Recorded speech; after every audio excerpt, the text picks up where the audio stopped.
Assalamualaikum warahmatullahi wabarakatuh. Alhamdulillah syukran lillah, amma ba'd. Apa kabar sahabat semua yang sholih dan sholihah semuanya, insyaallah semoga semuanya selalu sehat dan selalu dalam lindungan Allah Subhanahu wa taala. Amin ya Allah ya rabbal alamin. Sahabat semua yang dirahmati Allah Subhanahu wa taala, mari kita selalu bersyukur kepada Allah Subhanahu wa taala dengan membaca Alhamdulillahirabbil alamin. Wassalawat kepada Nabi Muhammad sallallahu alaihi wasallam dengan membaca Allahumma sholli ala sayyidina Muhammad wa ala ali sayyidina Muhammad. Nah, sahabat semua, sebelumnya saya udah jelaskan tentang syarat syahnya wudhu yang harus kita laksanakan dalam berwudhu. Jadi biar kita wudhunya sah, maka kita harus melaksanakan syarat yang 10 itu ya, harus kita laksanakan. Nah, itu sudah dijelaskan sebelumnya bahwa kita biar sah sholatnya juga, kita wudhunya juga harus sah. Makanya kita harus melaksanakan syarat sahnya wudhu yang 10 gitu. Sekarang kita akan melanjutkan ke penjelasan yang membatalkan wudhu. Karena kalau kita batal wudhu, maka kita harus wudhu lagi gitu. Ada apa aja sih yang membatalkan wudhu itu? Nah, semua yang membatalkan wudhu itu ada 4 macam ya, ada 4 macam. Yang pertama yang membatalkan wudhu itu adalah ada yang keluar dari 2 lubang ya, 2 lubang yang mana, yaitu kubul dan dubur. Kalau kubul itu ya lubang depan, kalau dubur itu lubang belakang, bisa dikatakan seperti itu. Nah, kalau misalkan kita ada yang keluar dari lubang depan atau lubang belakang, maka itu akan membatalkan wudhu kita. Seperti apa? Seperti kita, mohon maaf ya, seperti kentut gitu ya, keluar angin seperti itu. Nah, itu harus wudhu kalau kita kentut seperti itu. Atau selainnya gitu ya, atau selainnya seperti kita buang air besar atau buang air kecil gitu ya. Nah, itu akan membatalkan wudhu kalau kita keluar dari sesuatu dari lubang depan atau lubang belakang gitu. Jadi kalau misalkan kita kentut ya nggak boleh kita merasa malas untuk wudhu lagi, karena itu nggak akan jadi wudhunya ya nggak akan sah wudhunya, karena kita batal wudhu dengan keluarnya sesuatu dari lubang belakang seperti itu. Nah, selain apa? Selain yang keluar itu adalah air mani. Nah, kalau air mani itu, kalau kita merasa itu yang keluar air mani itu sebenarnya nggak membatalkan wudhu, tapi ya namanya air mani itu kan harus apa? Harus mandi besar gitu ya, harus mandi besar. Tapi kalau mandi besar pasti kita kayaknya nggak enak ya kalau misalkan sesudahnya itu gak wudhu, karena pasti namanya mandi besar gimana bersih gitu ya, kita megang lubang belakang, megang lubang depan gitu ya. Jadi tetap aja kayaknya itu meskipun nggak membatalkan wudhu, kalau keluar mani tetap aja kita akan wudhu lagi gitu ya sehabis mandi besarnya seperti itu. Nah, jadi itu yang ke-1 yang membatalkan wudhu. Jangan malas ya kalau kita merasa ada yang keluar, apapun itu yang keluar dari lubang depan atau lubang belakang. Jangan merasa malas kalau kita mau melaksanakan sholat nggak wudhu lagi, tapi harus wudhu lagi biar wudhu kita sah dan nggak batal wudhunya. Terus selanjutnya yang kedua yang membatalkan wudhu itu adalah hilangnya akal kita gitu. Jadi kita nggak ada akal gitu ya, lagi nggak ada akal, itu bahkan membatalkan wudhu. Seperti apa kalau hilang akal? Seperti kita tidur ya, karena kita tidurnya nyenyak banget gitu ya, sampai gak ingat apa-apa gitu ya, sampai ngorok segala gitu. Nah, itu akan membatalkan wudhu kalau kita tidur. Maka kalau kita misalkan contoh kita itu bangun malam ya, sholat malam, terus kita ngaji, udah gitu kita nunggu waktu subuh gitu, terus kita batal karena kita tidur. Nah, tapi karena males gitu untuk wudhu lagi, ya udah kita lanjut ke sholat subuh gitu misalkan. Nah, itu harus wudhu lagi karena kita udah tidur, dan tidur itu membatalkan wudhu kita seperti itu.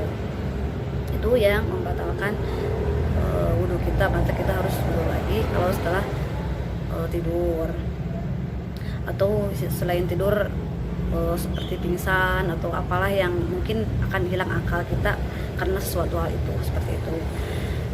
Atau selain tidur gak apa-apa tidur, tapi tidurnya yang kita itu tidurnya menempatkan si pantat kita ya, dubur kita itu menempel ke bumi gitu, ke tempat duduk kita. Jadi si pantat kita nempel ke bumi gitu ya, ke tempat duduk kita. Kalau kita ngantuknya seperti itu dan seperti itu nggak batal wudunya. Jadi kayak kita cuma ngantuk aja ya, cuma kayak kepalanya aja yang goyang-goyang saking ngantuknya, seperti itu ya, nggak ada yang gitu. Nah itu nggak batal.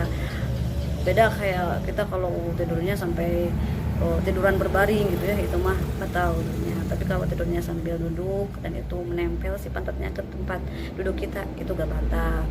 Asal jangan sampai ngorok ya ngantuknya, seperti kayak itu, meskipun tidur sampai ngorok segala gitu ya, itu batal aja tetap gitu, tidur wudunya, seperti itu. Jadi tidur itu akan membatalkan wudu kita harus wudu lagi meskipun kita malas untuk wudunya. Misalkan udahlah sholat aja, dan meskipun gitu tapi tetap kita harus wudu lagi karena kita itu batal wudunya dan pasti nggak akan sah sholatnya juga karena kita nggak wudu dulu gitu ya, seperti itu. Itu yang kedua yang membatalkan wudu. Dan yang ketiga yang membatalkan wudu itu adalah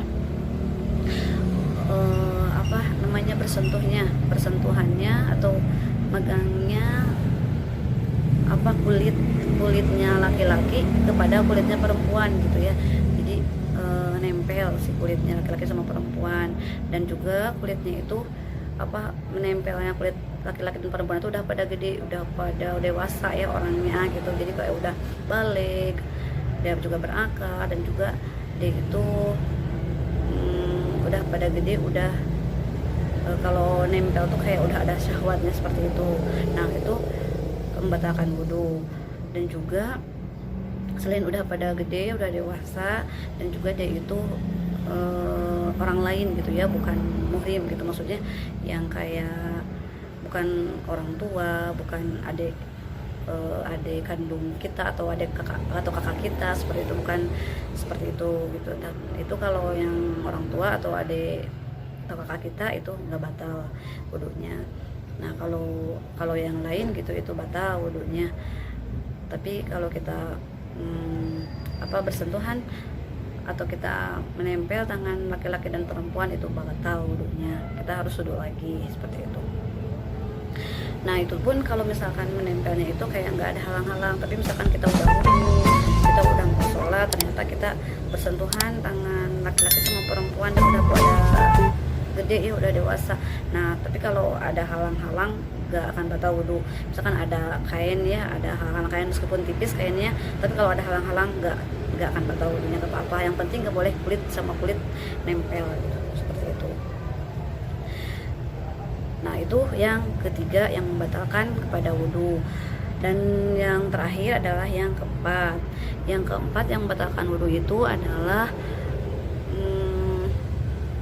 menyentuhnya kubul yang bangsa Adami gitu. Jadi kayak manusia gitu ya, lubang depannya manusia gitu atau lubang belakangnya sama. Jadi kita itu kayak megang lubang, kalau laki-laki biasanya disebut zakar ya, kalau perempuan disebutnya parji gitu ya, lubang depannya.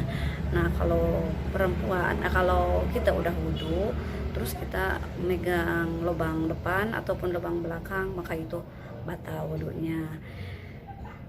Kalau meskipun itu juga kita megang ke lubang ini lubang depannya anak kecil gitu ya, tetap aja gitu. Jadi kayak itu megang zakarnya laki-laki, anak kecil gitu.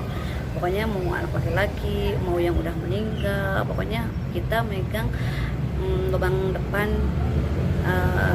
laki-laki atau perempuan atau lubang belakangnya sama, kita batal wudunya. Kalau kita mau sengaja atau tidak, kalau kita megang itu maka batal wudunya, kita harus wudu lagi. Nah itu sahabat semua yang membatalkan wudhu kita kalau kita udah punya wudhu. Kalau kita terkena yang 4 ini ya, meskipun salah satunya, apalagi semuanya misalkan itu akan batal wudhunya, maka kita harus wudhu lagi seperti itu. Jadi yang membatalkan wudhu itu semuanya ada 4 seperti itu. Paham ya semuanya? Itu dulu aja ya sahabat semua yang dapat saya share untuk kali ini. Kalau misalkan kalau merasa ini bermanfaat, jangan lupa ya sahabat semua subscribe, like, komen, dan share ke teman-teman sahabat semua juga. Mohon maaf atas segala kekurangan dan kesalahannya, dan atau ada hilaf dan yang lainnya. Walafu minkum. Wassalamualaikum warahmatullahi wabarakatuh.